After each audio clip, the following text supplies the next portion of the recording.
Hello students, now we will deal with classification of power amplifiers.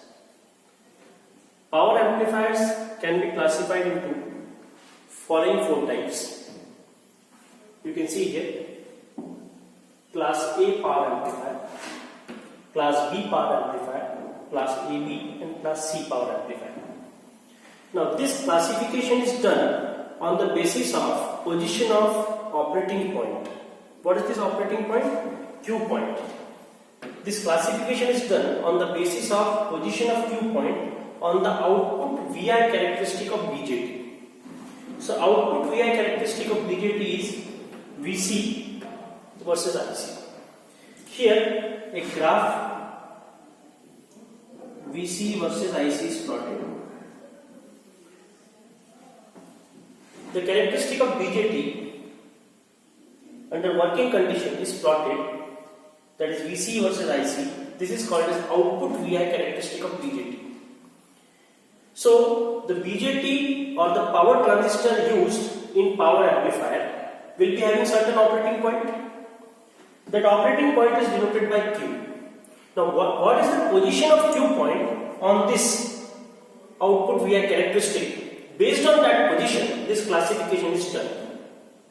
Now, roughly we can say that this first quadrant is our active region. Active region.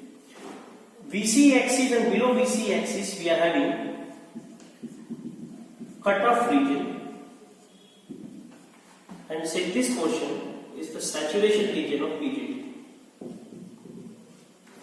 So if Q point is lying at the center of the active region, what is this red line? This red line is DC load line. So Q point will be always placed on the DC load line.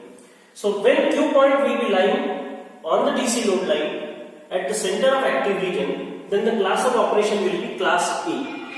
Then the corresponding power amplifier will be called as class A power amplifier.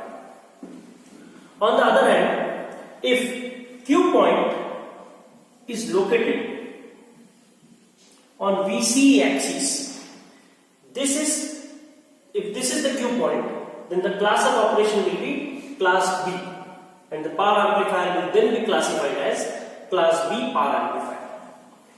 Now suppose if Q point is somewhere between these two positions, center of active region, this is the position for class A operation.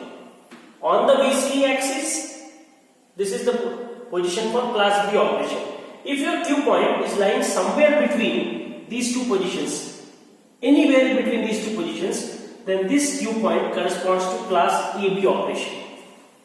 And yes, if Q point is somewhere in the cutoff region on the DC load line, then this will be giving you class C operation. Out of these four amplifiers, based on the operating frequency, we can classify them as audio frequency and radio frequency power amplifiers. The first three power amplifiers are classified under audio frequency power amplifiers. So class A, class B and class AB, these are the classes generally used in audio frequency operations, and class C is particularly used in radio frequency power amplifiers. In the next section, we will be dealing with some other important aspects of power amplifiers. Thank you.